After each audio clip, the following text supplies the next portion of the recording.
வெகு காலத்திற்கு முன்பு பண்டைய ஜப்பானில் 2 ஜென் துறவிகள் ஒரு நீண்ட பயணத்தை மேற்கொண்டிருந்தார்கள். அன்று வானம் இருண்டு காணப்பட்டது.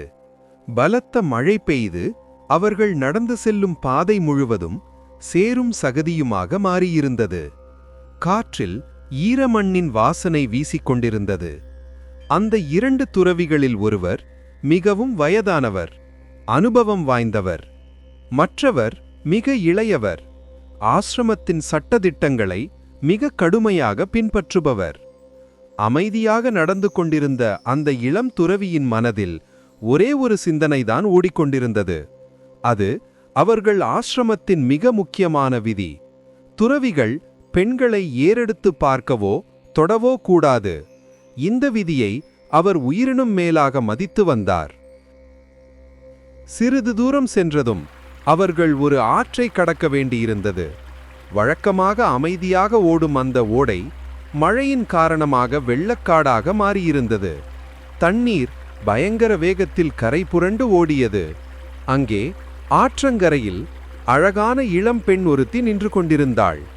அவள் மிக விலையுயர்ந்த கிமோனோ ஆடை அணிந்திருந்தாள். அவளால் அந்த வெள்ளத்தை கடக்க முடியவில்லை. தண்ணீரில் இறங்கினால் தனது அழகான ஆடை பாழாகிவிடுமே என்ற கவலையும், வெள்ளம் தன்னை அடித்து சென்று விடுமோ என்ற பயமும் அவள் முகத்தில் தெரிந்தது. அந்த இளம் துறவி அவளை பார்த்தார். ஆனால் பெண்களை தொடக்கூடாது என்ற விதி ஞாபகத்திற்கு வர அவளை கண்டு கொள்ளாமல் பாதுகாப்பாக ஆற்றை கடந்து மறுக்கரைக்கு சென்று விட்டார். ஆனால் அந்த மூத்த துறவி அங்கே நின்றார். அந்த பெண்ணை கருணையோடு பார்த்தார். ஒரு வார்த்தை கூட பேசாமல் அவளை தனது தோளில் சுமந்து கொண்டு அந்த வேகமான ஆற்றை கடந்து மறுக்கரையில் பாதுகாப்பாக இறக்கிவிட்டார். அந்த பெண் மூத்த துறவிக்கு நன்றி கூறிவிட்டு சென்றாள். 2 துறவிகளும் தங்கள் பயணத்தை தொடர்ந்தார்கள். மழை நின்றது. சூரியன் மெல்ல எட்டி பார்த்தது. ஆனால் அந்த இளந்துறவியின் மனதிலோ புயல் அடித்து கொண்டிருந்தது. அவரால் நடந்ததை நம்பவே முடியவில்லை. எப்படி இவர் இப்படி செய்யலாம்? இவர் ஒரு மூத்த துறவி. அந்த பெண்ணை தொட்டு தூக்கியது ஆசிரம விதிகளுக்கு எதிரானதல்லவா என்று அவர் உள்ளுக்குள் குமுறிக் கொண்டிருந்தார். மணிக்கணக்காக நேரம் கடந்தது. மூத்த துறவி எதை பற்றியும் கவலைப்படாமல் இயற்கை அழகை ரசித்தபடி அமைதியாக நடந்து கொண்டிருந்தார். ஆனால் இளந்துறவியோ ஆற்றில் நடந்த அந்த சம்பவத்தையே மீண்டும் மீண்டும் நினைத்து கோபப்பட்டு கொண்டிருந்தார்.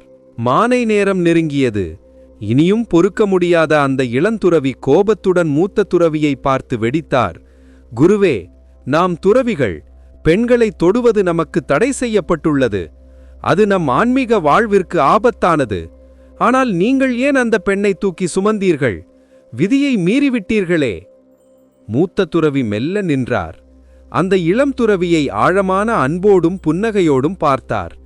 பின் அமைதியாக சொன்னார், சகோதரனே, நான் அந்த பெண்ணை ஆற்றங்கரையிலேயே இறக்கிவிட்டு வந்துவிட்டேன்.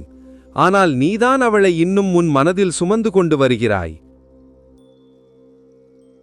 இளந்துறவி அதிர்ந்து போனார். அப்போதுதான் அவருக்கு அந்த உண்மை புரிந்தது. மூத்த துறவி உதவி செய்தார், மறுகணமே அதை மறந்துவிட்டார்.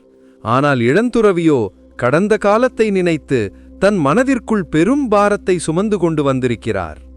கதையின் நீதி, வாழ்க்கையில் பல நேரங்களில் நமக்கு துன்பம் தரும் விஷயங்களை நாமேதான் சுமந்து கொண்டிருக்கிறோம். கடந்த கால கவலைகள், கோபம், அவமானங்கள் என்ற சுமையை இறக்கி வைத்தால் மட்டுமே நம்மால் நிம்மதியாக வாழ முடியும். அந்த மூத்த துறவியைப் போல தேவையானதை செய்துவிட்டு மனதிலிருந்து அதை விடுவித்து விடுங்கள்.